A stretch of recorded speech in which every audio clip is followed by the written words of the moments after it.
Era una mañana fría de octubre del 2001 cuando Miguel Hernández salió de su casa en las afueras de Phoenix, Arizona, como cualquier otro día.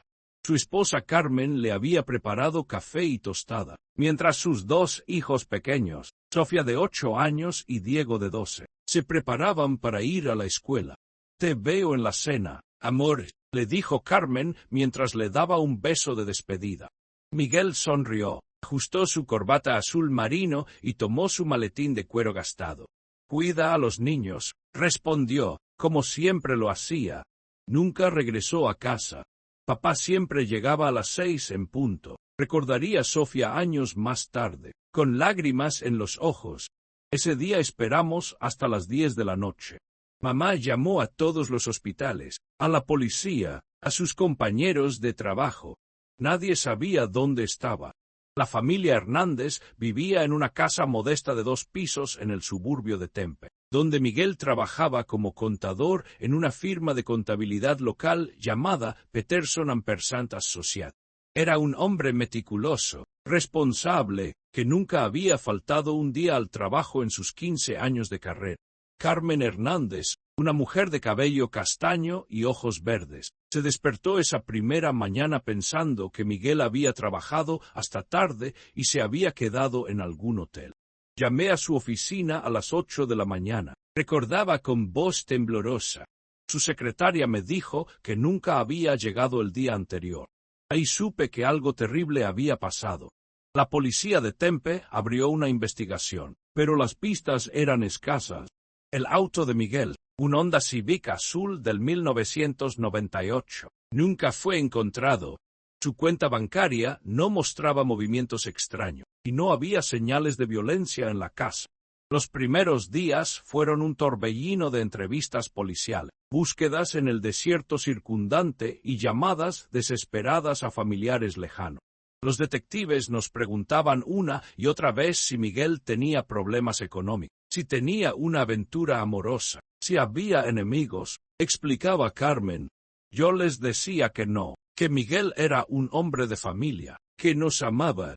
Pero después de unas semanas, empezaron a insinuar que tal vez él había decidido simplemente abandonarnos. La idea era absurda para Carmen, pero las dudas comenzaron a crecer cuando pasaron los meses sin noticia. Diego, el hijo mayor, tenía apenas 12 años cuando su padre desapareció. Al principio pensaba que papá iba a volver cualquier día, recordaba, pero después de 6 meses, empecé a preguntarme si realmente nos había abandonado. Los otros niños en la escuela hacían bromas crueles. Decían que mi papá se había ido porque no nos quería. El niño comenzó a tener problemas en la escuela. Sus calificaciones bajaron y se volvió retraído. Sofía, la menor, lloraba todas las noches preguntando cuándo volvería su papá. La investigación policial se extendió por meses, pero los recursos eran limitados. El detective a cargo del caso, Robert Mitchell, era un veterano de 20 años en la fuerza. Teníamos muy pocas pistas, admitía años después. No había evidencia de secuestro, no había evidencia de asesinato, no había evidencia de accidente. El señor Hernández simplemente se había esfumado. Los investigadores revisaron cámaras de seguridad, entrevistaron a compañeros de trabajo, rastrearon sus movimientos del día anterior. Todo indicaba que Miguel había llegado a su oficina esa mañana de octubre. Había trabajado normalmente hasta las 5 de la tarde, y luego había desaparecido. La teoría más plausible para la policía era que Miguel había sufrido algún tipo de crisis personal y había decidido comenzar una nueva vida en otro lugar. Vemos esto más seguido de lo que la gente piensa, explicaba el detective Mitchell. Hombres de mediana edad que se sienten atrapados en sus responsabilidades y simplemente se van. Cambian de identidad, se mudan a otro estado, empiezan de nuevo. Pero Carmen no podía aceptar esta explicación. Miguel no era ese tipo de hombre, insistía. Él adoraba a nuestros hijos. Nunca nos habría abandonado voluntariamente. Los años pasaron lentamente para la familia Hernández. Carmen tuvo que trabajar doble turno como enfermera en el hospital local para mantener a sus hijos. Había noches que no podía dormir, preguntándome si Miguel estaba vivo, si estaba herido, si necesitaba ayuda. Confesaba, pero también había momentos de rabia, pensando que tal vez sí nos había abandonado, que tal vez la policía tenía razón. Los niños crecieron sin su padre, marcados por la incertidumbre y el dolor de no saber qué había pasado realmente. Diego se convirtió en el hombre de la casa prematuramente. A los 18 años, trabajaba medio tiempo mientras terminaba la preparatoria para ayudar económicamente a su familia. Dejé de creer que papá volvería cuando cumplí 16. Admitía, fue muy doloroso, pero tenía que ser realista. Mamá necesitaba mi ayuda, y Sofía necesitaba un hermano mayor fuerte. Sofía, por su parte, se refugió en los estudios y se volvió una estudiante ejemplar, como si tratara de compensar la ausencia de su padre con logros académicos. El caso oficialmente se convirtió en un archivo frío en 2005, 4 años después de la desaparición. No teníamos más pistas que seguir, explicaba el detective Mitchell. El caso permanecía abierto, pero no había recursos para dedicarle tiempo completo. La familia Hernández había aceptado, con el corazón roto, que tal vez nunca sabrían qué había pasado con Miguel. Carmen nunca se volvió a casar, manteniendo viva la esperanza de que algún día su esposo regresara con una explicación. Los años 2000 pasaron, luego los 2010. Diego se graduó de la universidad, consiguió trabajo como ingeniero y se mudó a California. Sofía se convirtió en maestra y se quedó cerca de su madre en Arizona. La vida continuó, pero la herida nunca sanó completamente. Siempre había una silla vacía en la mesa durante las cenas navideñas. Recordaba Sofía. Mamá nunca quitó las fotos de papá de la casa. Su ropa todavía estaba en el closet, como si esperara que regresara cualquier día. En 2018, Carmen finalmente decidió hacer una limpieza profunda de la casa. Los niños ya eran adultos, tenían sus propias vidas, explicaba. Pensé que era hora de comenzar a dejar ir algunas cosas. Fue durante esta limpieza que encontró el viejo teléfono celular de Miguel en el fondo de un cajón de la cocina. Era un modelo antiguo, un Nokia que había estado allí desde 2001, olvidado y cubierto de polvo. Lo había guardado pensando que tal vez algún día la policía lo necesitaría, decía Carmen, pero después de tantos años, se me había olvidado que estaba allí. El teléfono había estado sin batería durante más de 15 años.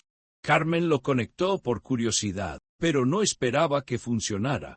Para su sorpresa, el dispositivo se encendió después de unos minutos de carga. Fue como ver un fantasma, recordaba. La pantalla mostraba el fondo de pantalla que Miguel había puesto. Una foto de nosotros 4 en unas vacaciones en la playa. El teléfono tenía varios mensajes de texto antiguo, la mayoría de Carmen preguntando dónde estaba durante esos primeros días después de su desaparición. Carmen llamó a sus hijos para contarles sobre el descubrimiento. Diego inmediatamente tomó un vuelo desde California, mientras que Sofía llegó a la casa familiar en cuestión de horas. Pensamos que tal vez podríamos encontrar alguna pista en el teléfono, explicaba Diego. Después de más de 20 años, estábamos desesperados por cualquier información nueva. Revisaron los mensajes de texto, los contactos, el historial de llamadas. Todo parecía normal, reflejando la vida cotidiana de un padre de familia trabajador. Fue Sofía quien tuvo la idea de revisar el correo de voz. Recordé que papá siempre tenía mensajes de trabajo en su buzón de voz. Explicaba. Pensé que tal vez había algo ahí que habíamos pasado por alto. Pero cuando intentaron acceder al buzón, se dieron cuenta de que necesitaban la contraseña. Intentamos fechas obvias, cumpleaños, aniversarios, los cumpleaños de nosotros, recordaba Diego. Nada funcionaba. Después de varios intentos, el sistema nos bloqueó temporalmente. La familia decidió contactar a la compañía telefónica para ver si podían ayudar a resetear la contraseña. Nos dijeron que debido a la antigüedad de la cuenta y el hecho de que había estado inactiva por tanto tiempo, podrían hacer una excepción, explicaba Carmen, pero tendríamos que demostrar que éramos familia legítima del titular de la cuenta. Llevó varias semanas de papeleo y documentación, pero finalmente la compañía telefónica accedió a ayudar. En marzo de 2022, exactamente 21 años después de la desaparición de Miguel, la familia Hernández se reunió en la sala de estar de Carmen para escuchar el correo de voz. Estábamos todos nervios, recordaba Sofía. Después de tanto tiempo, parte de mí tenía miedo de lo que podríamos encontrar. Diego sostenía el teléfono con manos temblorosas mientras marcaba el número del buzón de voz. Después de introducir la nueva contraseña temporal, el sistema anunció: «Tiene 7 mensajes nuevos». El primer mensaje era de Carmen, dejado el día después de que Miguel desapareció. Su voz sonaba preocupada pero esperanzada. «Miguel, soy yo. Los niños y yo estamos preocupados. Por favor, llámanos cuando escuches esto». Los siguientes mensajes también eran de Carmen, cada uno más desesperado que el anterior. «Miguel, por favor, necesito saber que estás bien. Sea lo que sea que haya pasado, podemos solucionarlo juntos». El cuarto mensaje era de Diego, con su voz de niño de 12 años. «Papá, por favor ven a casa. Mamá está llorando mucho y Sofía no para de preguntar por ti». El quinto mensaje hizo que todos se quedaran en silencio. Era la voz de Miguel, grabada aparentemente el día de su desaparición. «Carmen, mi amor, si estás escuchando esto, significa que algo me ha pasado», comenzaba el mensaje. Su voz sonaba tranquila pero tensa. «Primero quiero que sepas que te amo a ti y a nuestros hijos más que a mi propia vida. Nunca los abandonaría voluntariamente». La familia se abrazó mientras las lágrimas corrían por sus mejillas. Después de más de 2 décadas, finalmente escuchaban la voz de Miguel confirmando lo que Carmen siempre había sabido. Él no los había abandonado.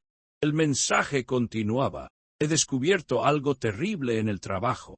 He encontrado evidencia de que mi jefe, Richard Peterson, ha estado desfalcando dinero de los clientes durante años. Millones de dólares. Tengo copias de todos los documentos, las transacciones falsas, todo». La voz de Miguel se escuchaba cada vez más angustiada. «Confronté a Richard esta tarde. Le dije que tenía que confesar o yo iría a las autoridades. Él se puso furioso. Me amenazó. Dijo que si hablaba, me haría daño a mí y a mi familia.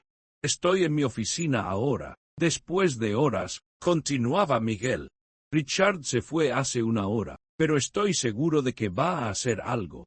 He escondido todas las copias de los documentos en un lugar seguro. Carmen, si algo me pasa, ve al Banco First National. Tengo una caja de seguridad ahí.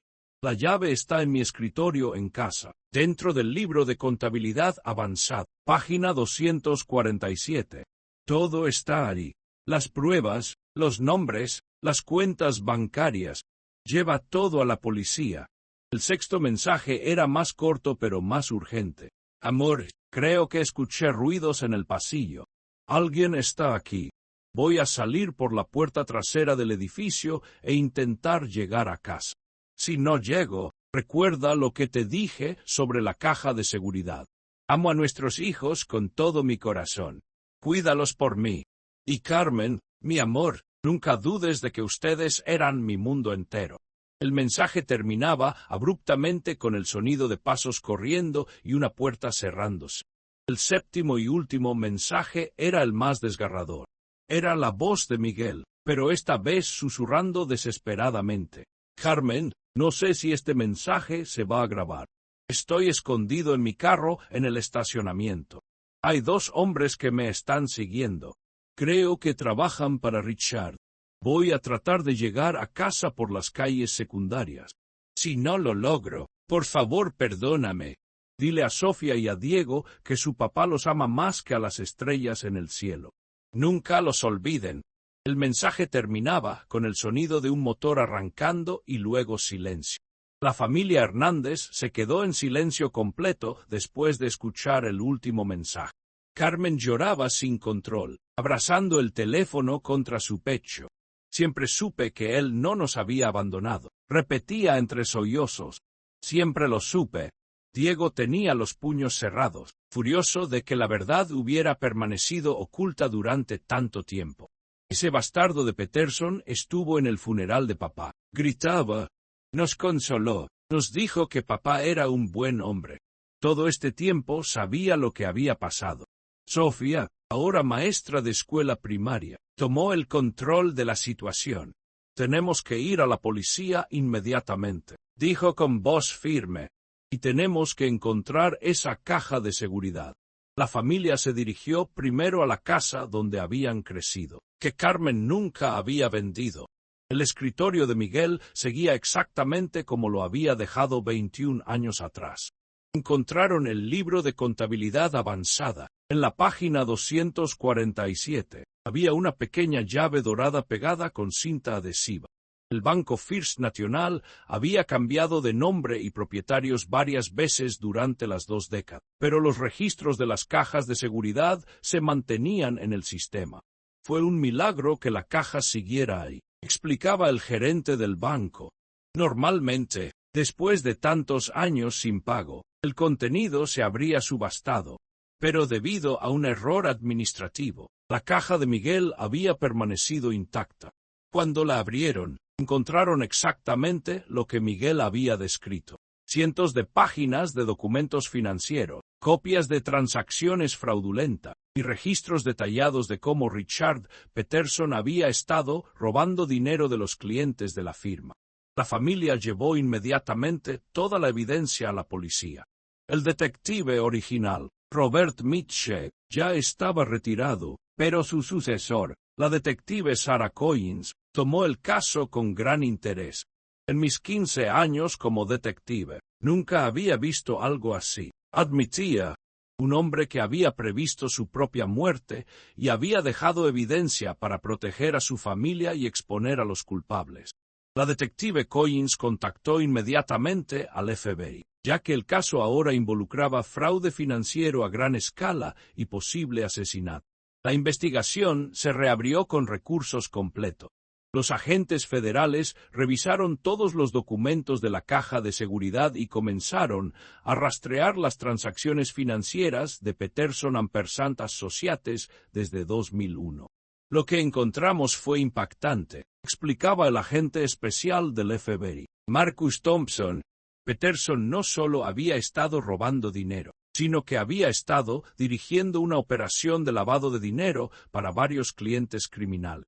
Miguel Hernández había tropezado con algo mucho más grande de lo que imaginaba. Richard Peterson había muerto en 2019 de un ataque al corazón, pero su empresa había continuado operando bajo nuevos propietarios. Sin embargo, algunos de sus antiguos empleados todavía estaban vivos y disponibles para interrogatorio. Cuando confrontamos a algunos de los antiguos empleados con la evidencia, varios de ellos se quebraron, explicaba el agente Thompson. Confesaron que habían sabido sobre las actividades ilegales de Peterson, pero habían tenido miedo de hablar.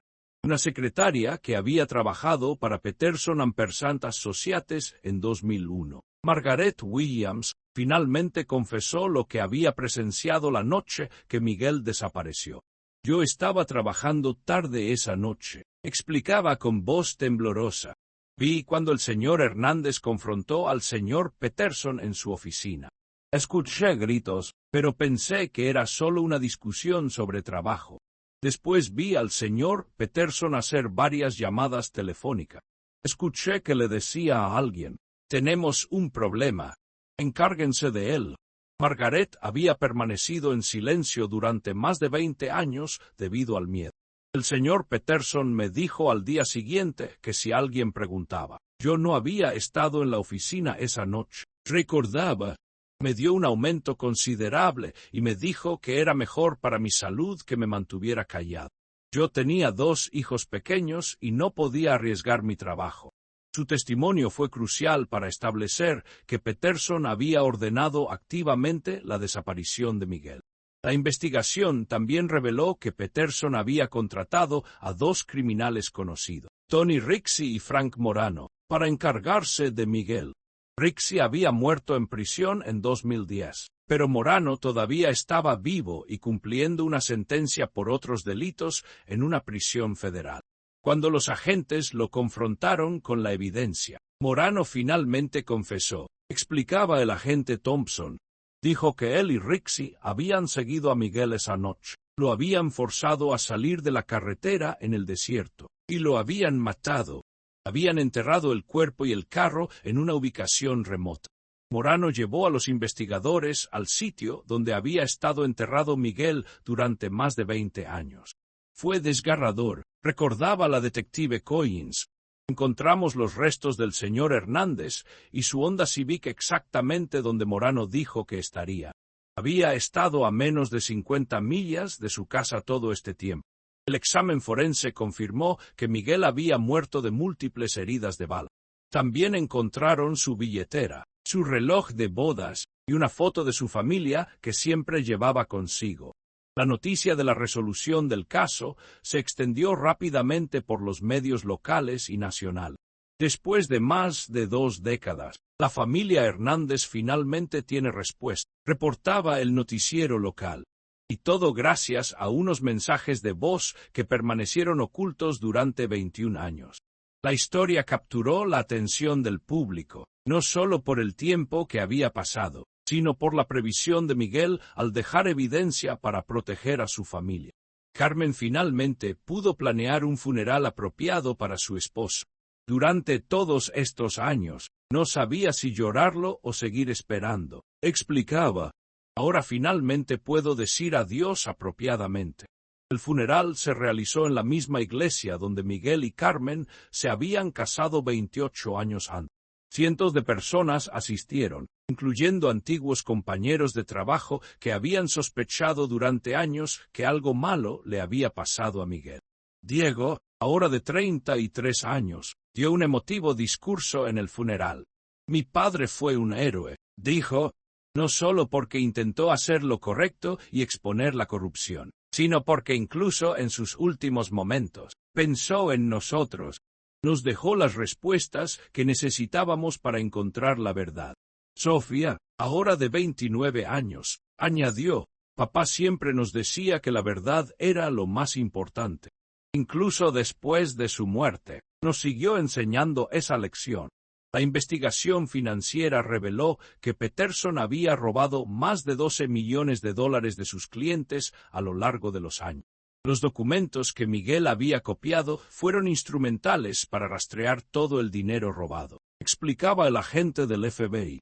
Muchas de las víctimas eran personas mayores que habían perdido sus ahorros de toda la vida. La evidencia también llevó a varios arrestos adicionales de personas que habían estado involucradas en la operación de lavado de dinero. Frank Morano fue condenado a cadena perpetua por el asesinato de Miguel Hernández. Aunque Peterson está muerto, la justicia se ha hecho parcialmente, comentaba el fiscal del distrito. El señor Hernández no murió en vano. Su valiente decisión de exponer la corrupción finalmente llevó a la justicia, aunque tomó más de 20 años. La familia Hernández también recibió una compensación substancial de la herencia de Peterson y de las recuperaciones de los fondos robados. La historia de Miguel Hernández se convirtió en un símbolo de integridad y sacrificio paternal. Él sabía que confrontar a Peterson era peligroso, explicaba Carmen, pero no podía vivir consigo mismo sabiendo que personas inocentes estaban siendo robadas. Esa era la clase de hombre que era mi Miguel. La Universidad de Arizona estableció una beca en nombre de Miguel para estudiantes de contabilidad que demuestren integridad ética excepcional. Sofía decidió escribir un libro sobre la experiencia de su familia, titulado 21 años de silencio, la búsqueda de la verdad. Quería que la gente supiera que cuando alguien desaparece, no siempre es porque decidió irse. Explicaba, a veces hay razones más oscuras, y las familias merecen respuesta. El libro se convirtió en un bestseller y fue adaptado para una película de televisión. Diego utilizó su experiencia personal para convertirse en un activista para familias de personas desaparecidas. Sé lo que es vivir con la incertidumbre, decía. Sé lo que es preguntarse todos los días si tu ser querido está vivo o muerto, si te abandonó o si le pasó algo terrible. Estableció una fundación que ayuda a familias a investigar casos fríos y a mantener viva la esperanza de encontrar respuestas. La detective Collins, que había trabajado en la resolución del caso, se especializó en casos fríos después de la experiencia con la familia Hernández. Este caso me enseñó que nunca hay que darse por vencido, explicaba. 21 años después, la verdad finalmente salió a la luz. Eso me da esperanza para todas las otras familias que están esperando respuesta. Bajo su liderazgo, el Departamento de Policía de Tempe resolvió varios otros casos fríos utilizando nuevas tecnologías y técnicas de investigación. La tecnología jugó un papel crucial en la resolución del caso. Si ese teléfono no hubiera funcionado después de tantos años, nunca habríamos descubierto la verdad, reflexionaba la detective Collins. Fue una combinación de suerte, perseverancia familiar, y el hecho de que Miguel tuvo la previsión de dejar esos mensajes. El caso se convirtió en un estudio de caso en academias de policía sobre la importancia de preservar evidencia y nunca cerrar completamente las investigaciones. Carmen, ahora en sus 60 años, finalmente pudo comenzar a sanar después de décadas de incertidumbre. Durante 21 años, parte de mí se preguntaba si Miguel realmente nos había abandonado. Admitía, aunque mi corazón me decía que no, había momentos de duda. Ahora sé con certeza que mi esposo fue un héroe que murió protegiendo a su familia y haciendo lo correcto. Decidió mudarse a una nueva casa, pero mantuvo todas las fotos y recuerdos de Miguel en un lugar especial. El caso también llevó a cambios en las regulaciones financieras. La evidencia que Miguel recopiló mostró vacíos en la supervisión de las firmas de contabilidad, explicaba un regulador financiero. Implementamos nuevas reglas para prevenir el tipo de fraude que Peterson había estado cometiendo durante años. La legislatura estatal también pasó una ley, conocida como la Ley Miguel Hernández, que requiere verificaciones de antecedentes más estrictas para profesionales financieros. Los nietos de Miguel, hijos de Diego y Sofía, crecieron escuchando historias sobre su abuelo héroe. Mis hijos saben que su abuelo fue un hombre valiente que hizo lo correcto, incluso cuando era peligroso, explicaba Diego. Esa es la lección más importante que puedo enseñarles. Sofía nombró a su hijo Miguel en honor a su padre, asegurándose de que su nombre y su legado continuaran viviendo. El antiguo Nokia de Miguel se convirtió en una reliquia familiar preciada. Lo mantenemos en una caja especial en la sala, explicaba Carmen. Es un recordatorio de que la verdad siempre encuentra una manera de salir a la luz, sin importar cuánto tiempo tome. La familia también creó un memorial en el lugar donde Miguel fue encontrado, con una placa que lee: Miguel Hernández, padre, esposo, héroe. Su búsqueda de la verdad nunca terminó. La historia de Miguel Hernández resonó con personas de todo el país que habían perdido seres queridos en circunstancias misteriosas. Recibimos cientos de cartas de familias que habían vivido experiencias similares, explicaba Sofía. Nuestra historia les daba esperanza de que algún día también encontrarían respuesta. La familia comenzó a trabajar con organizaciones nacionales para ayudar a familias de personas desaparecidas. Los expertos en tecnología quedaron fascinados por el hecho de que un teléfono de más de 20 años había preservado mensajes cruciales. Es bastante raro que un dispositivo tan antiguo funcione después de tanto tiempo, explicaba un técnico forense. Pero los mensajes de voz estaban almacenados en los servidores de la compañía telefónica, no en el teléfono mismo. Eso fue lo que los preservó. El caso se convirtió en un ejemplo de cómo la tecnología antigua puede contener evidencia vital para resolver crímenes. La resolución del caso también trajo cierre a los antiguos compañeros de trabajo de Miguel. Muchos de nosotros habíamos sospechado que Peterson estaba involucrado en actividades ilegales, admitía un ex empleado, pero nunca tuvimos pruebas concretas, y Miguel era la única persona lo suficientemente valiente como para investigar. Varios de ellos testificaron que Miguel había expresado preocupaciones sobre irregularidades financieras en las semanas antes de su desaparición. La prensa nacional cubrió extensamente el caso, con documentales y programas especiales sobre la búsqueda de la verdad de la familia Hernández. Es una historia que toca el corazón de todos, comentaba un productor de televisión. La idea de que un padre pudiera prever su propia muerte y dejar mensajes para proteger a su familia es profundamente conmovedora. La historia también se convirtió en tema de discusión en programas de radio y podcasts de crímenes reales. El impacto emocional en la familia fue complejo. Por un lado, estábamos aliviados de finalmente saber la verdad, explicaba Diego. Por otro lado, el dolor de saber exactamente cómo sufrió nuestro padre fue casi insoportable.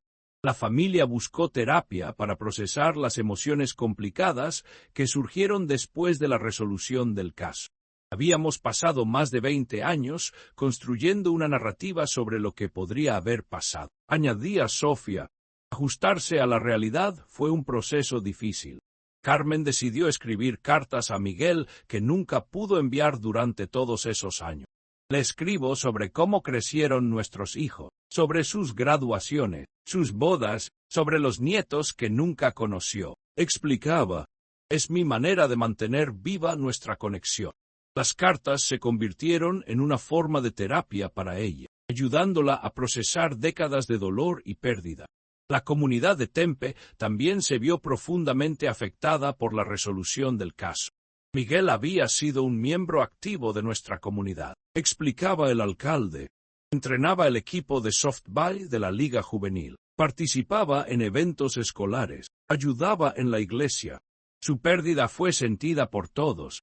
La ciudad decidió nombrar un parque en su honor, con instalaciones deportivas que reflejaran su amor por el béisbol.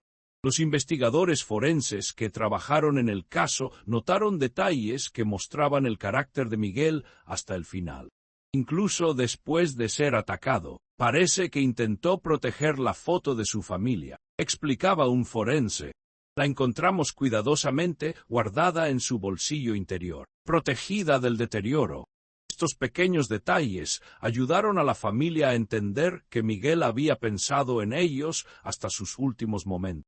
La resolución del caso también llevó a mejoras en los protocolos policiales para casos de personas desaparecidas. Aprendimos la importancia de no hacer suposiciones tempranas sobre las motivaciones de las personas desaparecidas. Explicaba la detective Collins. Solo porque alguien parezca tener una vida estable no significa que no pueda ser víctima de un crimen. Los departamentos de policía comenzaron a implementar nuevas técnicas de investigación basadas en las lecciones aprendidas del caso Hernández. Los estudiantes de la Escuela de Contabilidad, donde Miguel había estudiado, establecieron un premio anual en su nombre para estudiantes que demuestren integridad ética excepcional. Miguel representa lo mejor de nuestra profesión, explicaba el decano de la escuela. Eligió hacer lo correcto incluso cuando sabía que le costaría todo. El premio incluye una beca completa y una pasantía en una firma de contabilidad ética reconocida. La historia de Miguel también inspiró cambios en el currículo de ética profesional. Ahora enseñamos el caso Hernández como un ejemplo de valentía profesional, explicaba un profesor. Los estudiantes aprenden que ser contador no es solo sobre número, sino sobre proteger los intereses de las personas que confían en nosotros. El caso se convirtió en material de estudio obligatorio en varias universidades del país. Frank Morano, durante su testimonio en el juicio, reveló detalles adicionales sobre la noche de la muerte de Miguel. Hernández no suplicó por su vida, testificó. Nos pidió que no lastimáramos a su familia. Incluso al final, estaba pensando en ellos. Esta revelación, aunque dolorosa, confirmó para la familia el carácter noble de Miguel hasta sus últimos momentos. La investigación también reveló que Peterson había estado planeando huir del país cuando Miguel lo confrontó. Tenía pasaportes falsos y cuentas bancarias en las Islas Caimán, explicaba el agente del FBI. La confrontación de Miguel aceleró sus planes, pero también lo hizo más desesperado y peligroso. Si Miguel no hubiera actuado cuando lo hizo, Peterson podría haber escapado con millones de dólares robados. Carmen comenzó a dar charlas en conferencias sobre personas desaparecidas. Quiero que las familias sepan que nunca deben darse por vencida. Les decía, puede tomar años, décadas incluso, pero la verdad tiene una manera de salir a la luz.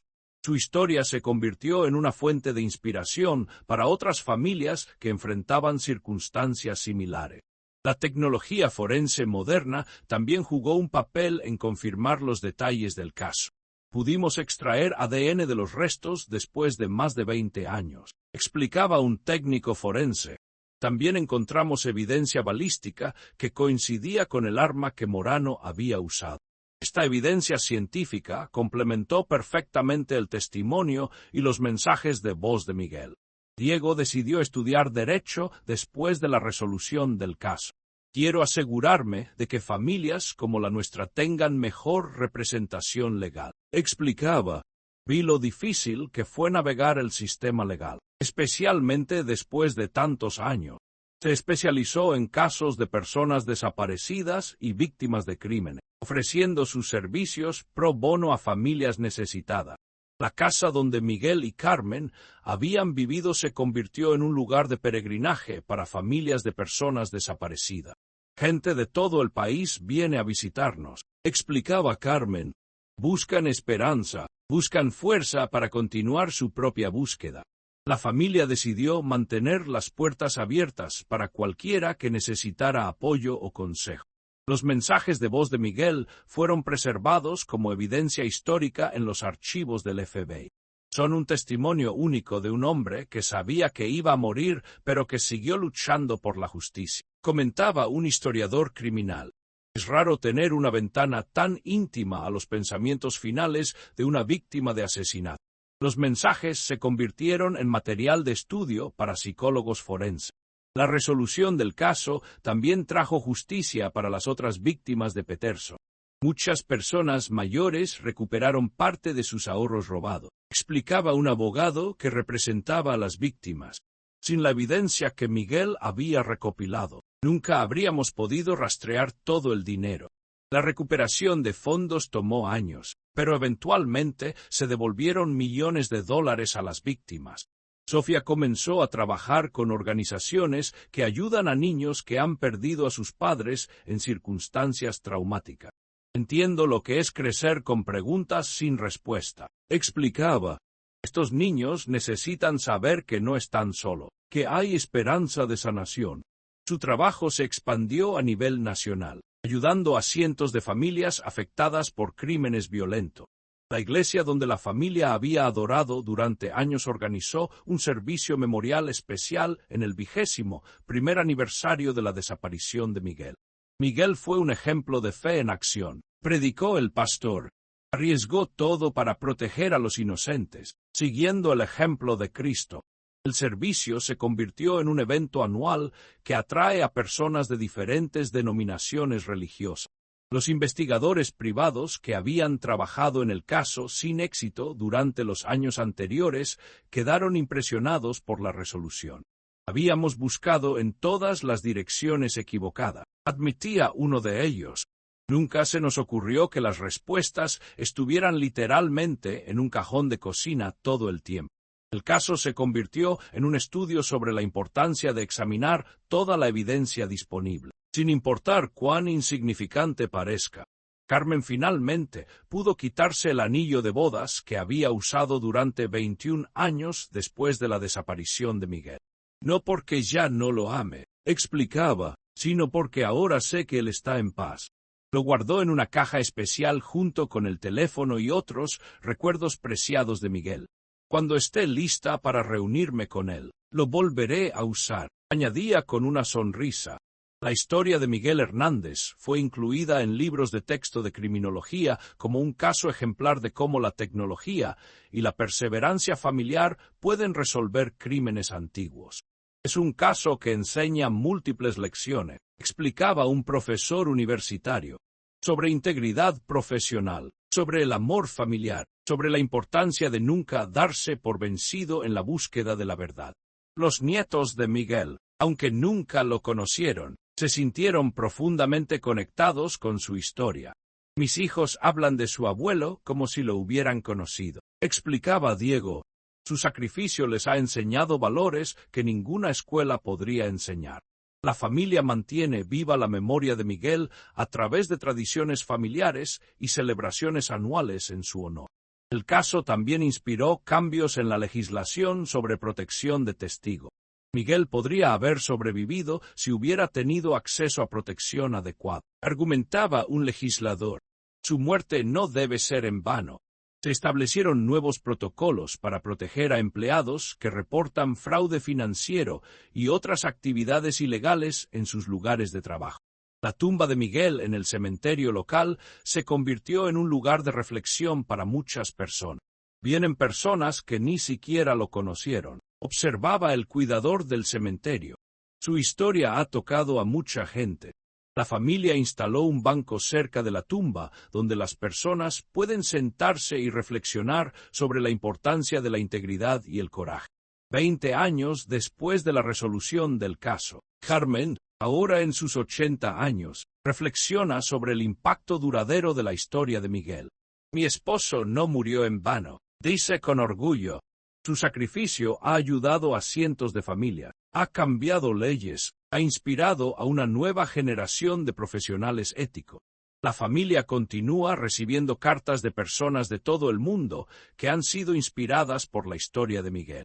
El último mensaje de voz de Miguel, donde susurra su amor por su familia, se convirtió en un símbolo de la fuerza del amor paternal.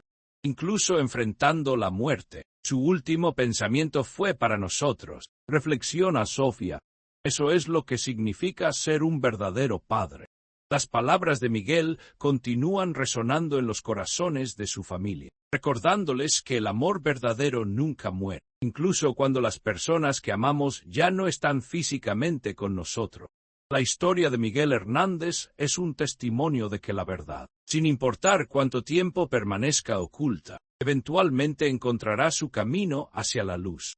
Su legado vive no solo en su familia, sino en todas las vidas que ha tocado su historia de valor, integridad y amor incondicional.